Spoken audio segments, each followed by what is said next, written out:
Hello there and welcome to another edition of Channels Beam. I am Victor Matthias. Public office is a position established by law or by the act of a government body for the purpose of exercising authority of the government in the service of the public. One can occupy such office either through electoral processes or through appointments by an elected person. However, it is a known fact that a form of a pat on the back is given to these public office holders at the expiration of their time in office. Today on Channels Beam, we will be looking at the severance packages of Nigerian public office holders. Well, mixed reactions have trailed the severance packages of some of these officials who will be receiving when they leave office on May the 29th. But before we get to the crux of today's show, let's take a look at the trending topics in the past week. The Duchess of Cambridge finally gave birth to a baby girl who is now fourth in line to rule the United Kingdom. The Duke and Duchess of Cambridge have since moved from the hospital with their new baby daughter to Kensington Palace.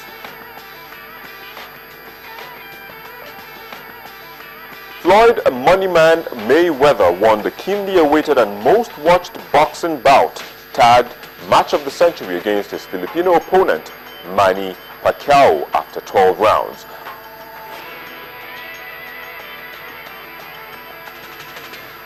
Well, there you go, the trends in the past week, but let's now face the business of the day. One thing I want us to understand that there is no moral justification for this issue. First, the country, we all know the price of oil. And when there should be austerity in our country, we are having issues like this, where we have to pay outgoing president, outgoing vice president, or senators, or members of the parliament. You see, this is a slap on Nigerians. I'm telling you, why we should be having austerity, government cutting salaries of political office holders, but we are having to pay them again now. This is highly uncalled for.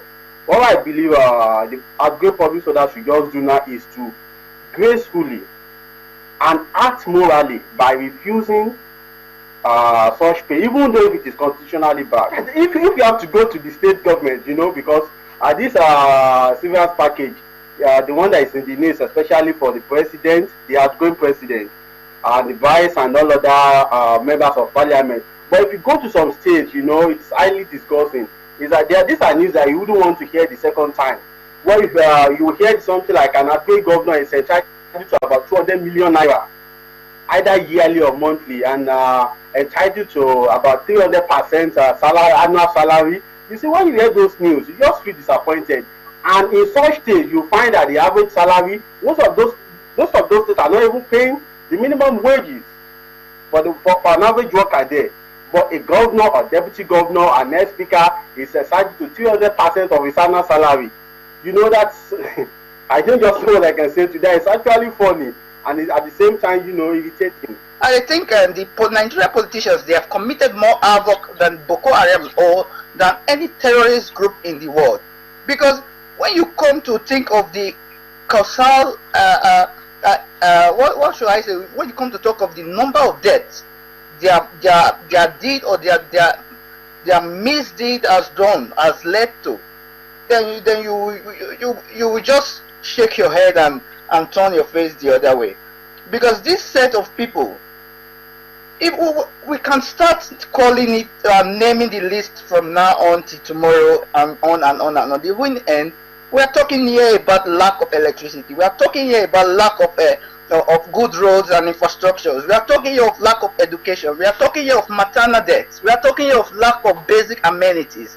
And these people, they are taking billions home as severance package. For what? For serving whom? You are voted into office by majority.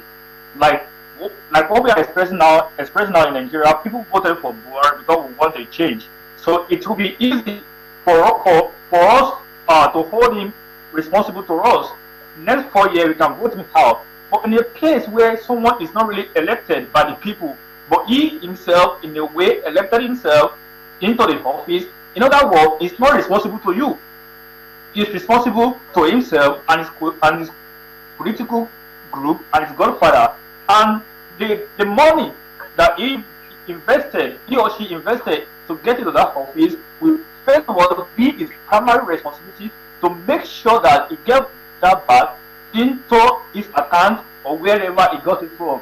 And that is number two. Number three point of view is that I'm not against the fact that these people should be paid or not.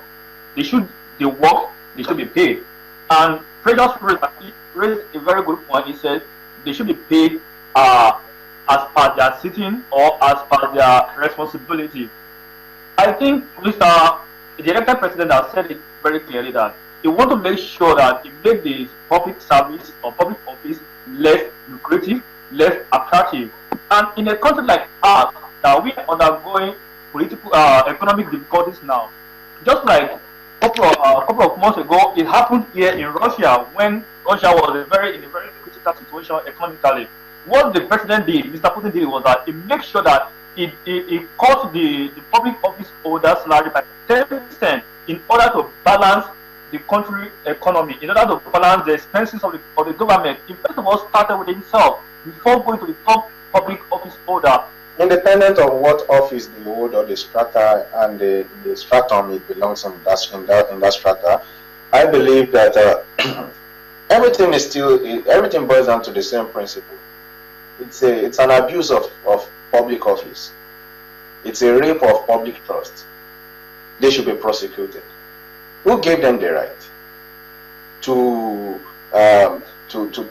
share funds how they want it to their purse when a road has not been constructed in one of the streets that is linking major hubs in the city, when primary healthcare facilities have not been delivered?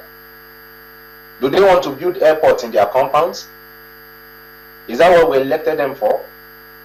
I think we have a glimmer of hope, because feelers have it that the president-elect wants to cut down all these unnecessary expenses. Come on, there are orphans who need quality education they've not been given, and if you will just take half of how much they are allotting to themselves, invest it in universal basic education, you will know how much that will not just how much that will improve not just the social life of the community, but also in every other part. I think they've abused our public office for just too long. Come on, pension for what? Are you in public? This is an elective office, not civil service. Not civil service. This you were elected to lead, not to rule. All right, guys, let's just hold it there for now. We go on a quick break and we'll continue when we return. Please stay with us.